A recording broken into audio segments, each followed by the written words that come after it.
Hello বন্ধুরা, আসসালামু আলাইকুম। আজকে আপনাদেরকে দেখাবো ই ফুটবলের মধ্যে আপনারা ফয়েন দিয়ে কিভাবে আপনারা প্লেয়ার নেবেন। আপনারা হয়তো জানেন ই ফুটবল গেমে ফয়েন দিয়ে একটা কিন্তু প্লেয়ার নেওয়া যায়। তো আজকে আপনাদেরকে সেটা কিন্তু আমি এই লাইভ প্রুফ আপনাদেরকে দেখাবো।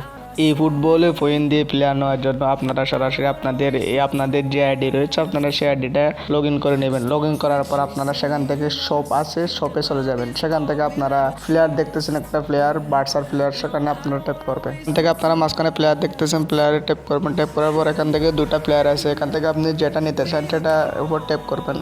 যেহেতু আমি কিপারটা নেব, আগে কিপারটা নিয়ে আপনাদেরকে দেখাচ্ছি। সো যদি আপনারা কিপারটা নিতে চান অবশ্যই 5000 ফয়েন আপনাদেরকে আইডিতে থাকতে হবে। আমার যেহেতু 10,000 একটু বেশি আসে, আমি নিতে পারতেছি। সরাসরি এক্সচেঞ্জে ট্যাপ করবেন। ট্যাপ করার পর আপনাদেরকে সরাসরি আপনাদের যে কোনামি আইডি রয়েছে, কোনামি অফিসিয়াল ওয়েবসাইটে কিন্তু আপনাদেরকে নিয়ে যাবে।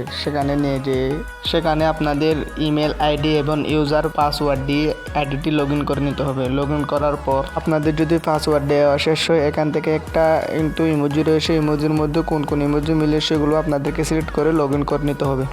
ইমেল আইডি এবং পাসওয়ার্ড দেওয়া যদি শেষ হয়, আপনাদের সামনে ঠিক এরকম একটা ইন্টারফেস চলে আসবে। এখান থেকে আপনাদেরকে বলবে এটা নিতে চাইলে কিন্তু আপনাদের 5000 পয়েন্ট লাগবে। যদি কি 5000 পয়েন্ট আপনার কাছে থাকে আপনারা নিতে পারবেন। আপনারা সেখান থেকে একটু স্ক্রল ডাউন করে আপনারা উপরে নিচের দিকে চলে আসবেন। উপর থেকে নিচের দিকে আসার পর স্টার্টে ট্যাপ করার পর এখান থেকে আপনারা ওকে করে দেবেন। ওকে করে দেওয়ার পর আপনাদের সামনে ঠিক এরকম একটা ইন্টারফেস চলে আসবে। আপনাদেরকে বলবে এটা কিন্তু কনফার্ম হয়ে গেছে। তো আপনারা এখান থেকে টিডোতে ট্যাপ করে আপনারা এটা লক আউট করে দেবেন। লক আউট করে দেওয়ার পর আপনারা চলে যাবেন আপনাদের মোবাইলে যে আপনাদের গেম রয়েছে গেমে চলে যাবেন। গেমে চলে আসার পর আপনারা একটু অপেক্ষা করুন। অপেক্ষা করার পর আপনারা একটু ব্যাক দিয়ে দেবেন। ব্যাক দিয়ে দেওয়ার পর একটু আপনারা লক্ষ্য করলে দেখতে পাবেন এই প্লেয়ারটা কিন্তু নেওয়া হয়ে গেছে। এটা কিন্তু নেওয়া হয়ে গেছে। আপনারা একটু লগ ইন ব্যাক করে আপনারা আপনাদের যে এতে দেখতে পারতেছেন প্লেয়ারটা কিন্তু আমাদেরকে কোনামি দিয়েই দিল, কিন্তু ও বক্স দেখতেছেন উপরে, বক্সে ক্লিক করে আপনারা এটা লগ ইন করে আপনাদের যে গেম আইডি রয়েছে সেখানে আপনার প্লেয়ারটা দিয়ে আপনারা কিন্তু গেম প্লে করতে পারবেন।